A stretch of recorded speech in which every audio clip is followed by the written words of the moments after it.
Hi everyone, here is my Starlet Glanza wing, which has unfortunately been broken into two separate parts. As you can see, there is a crack which starts off straight and has jagged edges at the end.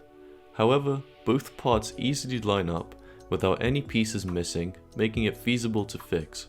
Hopefully this guide will help anyone with a broken hollow wing, or at least give an idea of how to approach fixing it. First off, the tools you will need will be sandpaper with different grits, some cardboard, epoxy, car body filler, and a plastic block. However, you could use a wooden block. The idea is to fill the gap inside the wing using the block.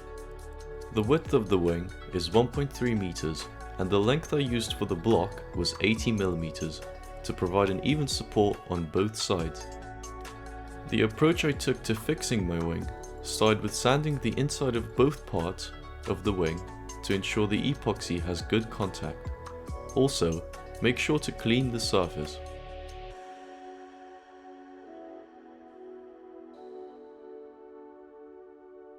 Next, I placed a large part of the wing upside down to start sticking the block. The idea is to stick the block to one side before joining both parts together. The epoxy works by mixing both parts together for a few seconds to activate the glue, and then roughly 5 minutes to apply it. Apply a generous amount around the inside surface of the wing and place the block halfway inside. You will notice the size of my block doesn't fit the gap properly. However, I recommend making sure yours fits properly.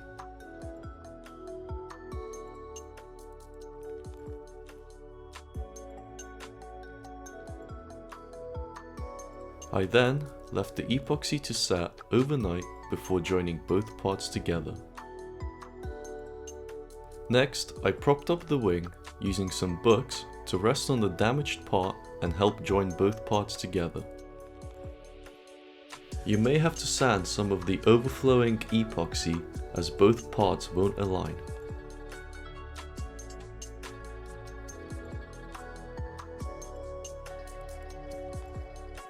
I then mixed the other half of the epoxy and applied it to the other side of the wing, block and the cracks on the wing.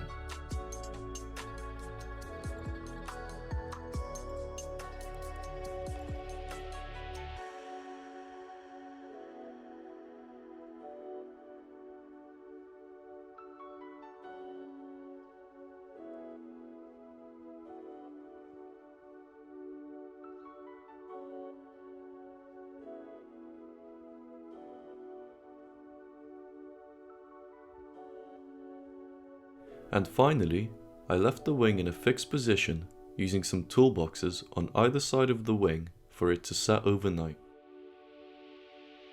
After the epoxy cured, I found there were some gaps in the crack, so I added some more epoxy off camera and this was the result. The bond seems to be quite strong, but will need some sanding to get rid of the excess glue.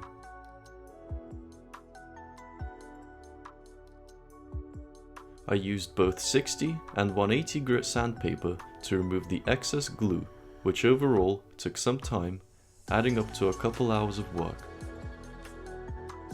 Most of the sanding was done off camera, however, the idea is to take it slow and light to make sure you don't melt the epoxy. Once the epoxy is somewhat flush with the surface, it's ready for filler, which I recommend doing outside. For the final part, I propped the wing in my shed and began mixing the filler. The filler comes with a spreading tool and activator paste. You will need a reasonable amount of filler and a pea-size amount of activator to mix so the filler can set.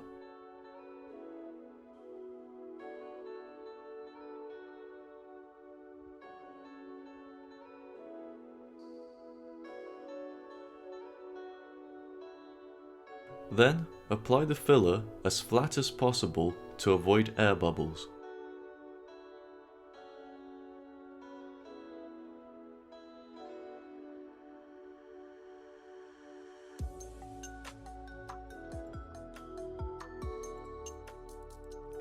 Once applied, leave it to set for about an hour. Finally, I used 180 grit sandpaper to sand down the filler until it was flush.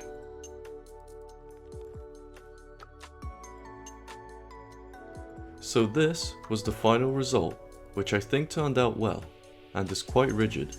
However, further sanding will be needed to paint the wing, which I will cover in the next video.